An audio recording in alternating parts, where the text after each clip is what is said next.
So in this video we are going to solve our fifth important question of matrices. So let's read the question first. An amount of 65,000 rupees is invested in three investments at the interest rate of 6%, 8%, 9%. So इतना समझ में आ रहा है कि 65,000 के तीन हिस्से हुए एंड एक हिस्सा 6% पे इन्वेस्ट किया, एक 8 पे किया, एक 9 पे किया। अब ऐसा क्यों किया भाई, पूरा 9 पे क्यों नहीं कर दिया? ऐसा इसलिए करते हैं क्योंकि ताकि हम रिस्क डाइवर्सिफाई कर पाएँ, है ना, इसलिए ऐसा करते हैं। तो ये आउट ऑफ नोवेयर एक डाउट था रिस्पेक्टिवली।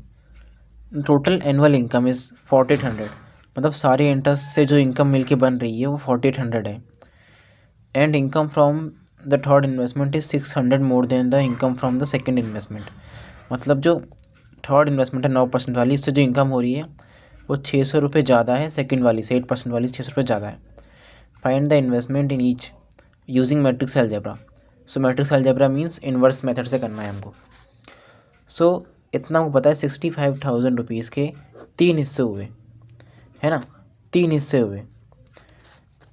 तो लेट से एक्स वाई जेड, तो तीनों को प्लस करके 68,000 ही आना चाहिए, है ना।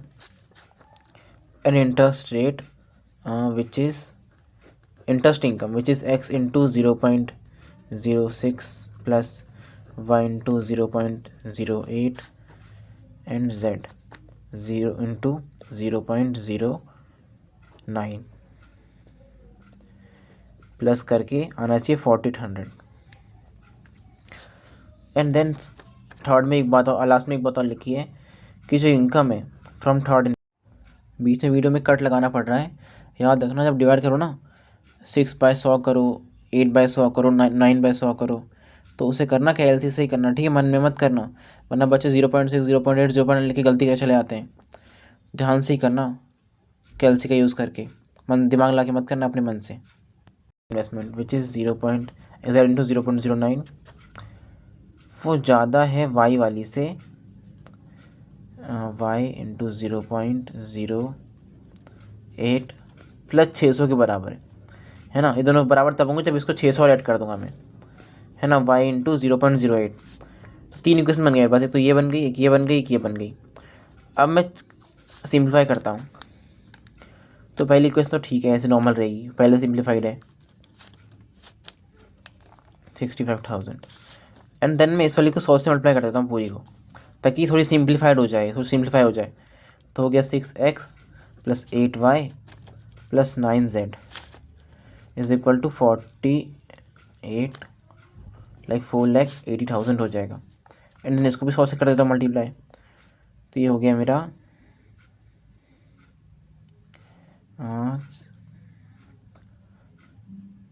0x plus 9z minus 8y is equal to 60,000 rupees हो गया। अब मैंने जीरोक्स क्यों लिखा, ताकि मैं मैट्रिक्स बना पाऊँ, मुझे मैट्रिक्स बनानी ना बाद में, तो यहाँ पे कुछ भी नहीं होगा तो फिर तो कन्फ्यूजन हो जाएगी, तो लिख दिया 0x लिख दिया इसलिए। So let's see solution, formal solution कैसे करना है। सो टोटल इन्वेस्टमेंट से निकाल ली, टोटल एनुअल इनकम ऐसे प्लस करके निकाल लिया, है ना। Income relationship, income from 9% investment 0.09 into z is 600 more than the income from 8% investment 0.08y। So ये रिलेशनशिप बन गई हमारी, ऐसे बन गई। सिस्टम ऑफ इक्वेशन ऐसे बनेगी, मैट्रिक्स फॉर्म ऐसे होगा 1 1 1 1 6 8 9 6 8 9 0 -8 -9।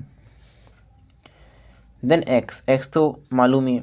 अच्छा, कंफ्यूज मत होना, वो लियोन्टिफ का केस था, इसलिए मैंने एक्स को लिया था पहले वाले क्वेश्चन में, ax प्लस डी लिया था, ठीक है। वो लियोन्टिफ केस था, special Leontief input output case होगा तब ये लेना है, ठीक है। लेकिन ये केस अलग है, ये कोई लियोन्टिफ मैट्रिक्स का केस नहीं है, ये अलग अपना मैट्रिक्स अलजेब्रा केस है। तो ये इसमें हम इस वाले केस में पर्टिकुलरली हम लेंगे ax is equal to b. तो x हो गया हमारा a इनवर्स इंटू बी, समझ में आया। तो कन्फ्यूज मत होना, वो लियोन्टिफ मैट्रिक्स का केस था इसलिए मैंने ऐसे लिया था। अभी दूसरा केस है, अलजेब्रा केस है, तो उसमें अलजेब्रा लगाना। सो ए हमने निकाल ही लिया, एक्स हमको निकालना है, बी ये वाली हो गई, और A X is A into X is equal to B होता है एलजेब्रा में, A X is equal to B होता है। तो एक्स हो गया हमारा ए इनवर्स इंटू बी, तो लिख दिया यहाँ पे मैंने X is equal to we know, लिखा we know X is equal to X A inverse into B.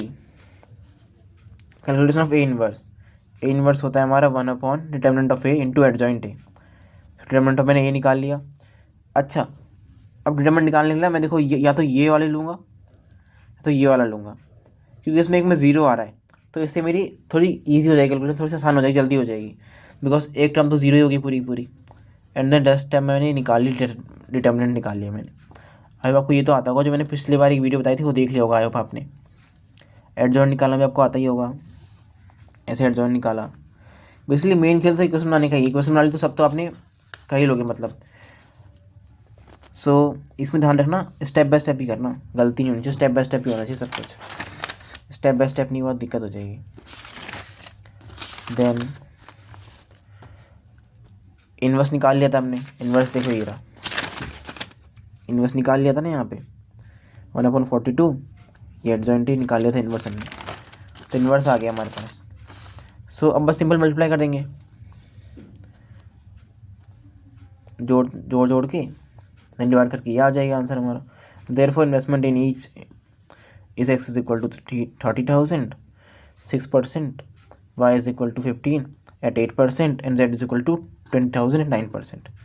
चाहो तो सेटिस्फाई भी रख के देख सकते हो, सेटिस्फाई हो जाएगी। देखो तीनों को प्लस करूँगा तो 65 भी आएगा, तो सिर्फ रख के देखना, सेटिस्फाई हो जाएगी तीनों इक्वेशंस। तो ये क्वेश्चन बहुत छोटा सा था, आसान क्वेश्चन था।